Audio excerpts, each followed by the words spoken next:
হনুমান চল্লিশা সবাই পড়ে থাকেন, কিন্তু এ চল্লিশা হলো খুবই শক্তিশালী চল্লিশা।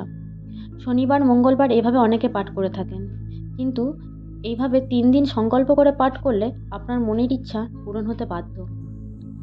আপনি যদি কারোর ক্ষতি করার জন্য এই সংকল্প নেন, তাহলে কিন্তু আপনার কোনো মনের ইচ্ছা পূরণ হবে না। আপনি শুধুমাত্র নিজের জন্য, নিজের শরীরের জন্য, নিজের কোনো মনের ইচ্ছা অনেকদিন ধরে পূরণ হচ্ছে না, আপনি যদি 3 দিন এইভাবে সংকল্প নিয়ে হনুমান চালিসা পাঠ করেন, আপনার অনেক কঠিন কাজ যেটা আপনার হাতের নাগালে চলে আসবে। প্রথমেই বলবো, আপনাকে এই কাজটি, সংকল্পটি রাত 9টায় নিতে হবে। কেন কি, শাস্ত্রবিধি নিয়ম অনুসারে হনুমানজি সারাটা দিন রামজির সেবায় লেগে থাকেন, কিন্তু সন্ধ্যের পর থেকে উনি ভক্তদের ডাক শোনেন। তাই রাত 9টাতে যদি আপনি এই সংকল্প করেন, সবথেকে ভালো লাভ পাবেন। তারপরে বলি, আপনাকে একটি ভূজ্যপত্র নিতে হবে, যেটা দশকর্মার দোকানে সহজেই পাওয়া যায়। সেই ভূজ্যপত্রে আপনাকে আপনার মনের ইচ্ছাটি লাল কালি পেন দিয়ে লিখতে হবে। সেটিকে লিখে আপনার যে ঠাকুরের মূর্তি অথবা যে ফটো থাকবে হনুমানজির, তার পায়ের নিচে রেখে দিতে হবে।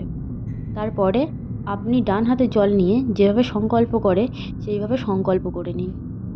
আপনার মনের ইচ্ছার কথা জানান এবং প্রথমেই মঙ্গলবার দিন আপনি 3বার হনুমান চল্লিশা পাঠ করুন। বুধবারের দিন ওই সময়েই আপনি 7বার হনুমান চল্লিশা পাঠ করুন। আর বৃহস্পতিবারের দিন ওই একই সময়ে আপনি 11বার হনুমান চল্লিশা পাঠ করুন। প্রথম দিন যেটি ডান হাতে জল নিয়ে আপনি সংকল্প করবেন, ওই সংকল্প আর পরের 2 দিন করার দরকার নেই। ওই প্রথম দিনের সংকল্পতেই হয়ে যাবে। তারপরের দিন আপনি আপনার মনের ইচ্ছা জানিয়ে পাঠ করবেন। এবারে বলি, আপনি শুদ্ধ বস্ত্র পরে শুদ্ধ আসনে বসে আপনি এই চল্লিশা পাঠ করবেন।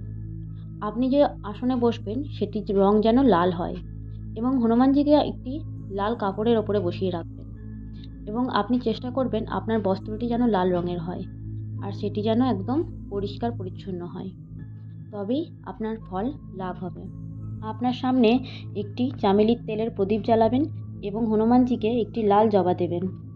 প্রসাদে আপনি লাড্ডু দেবেন এবং তার উপরে তুলসী পাতা দেবেন। এইভাবে সংকল্প নিন, আপনার ইচ্ছা পূরণ হবে।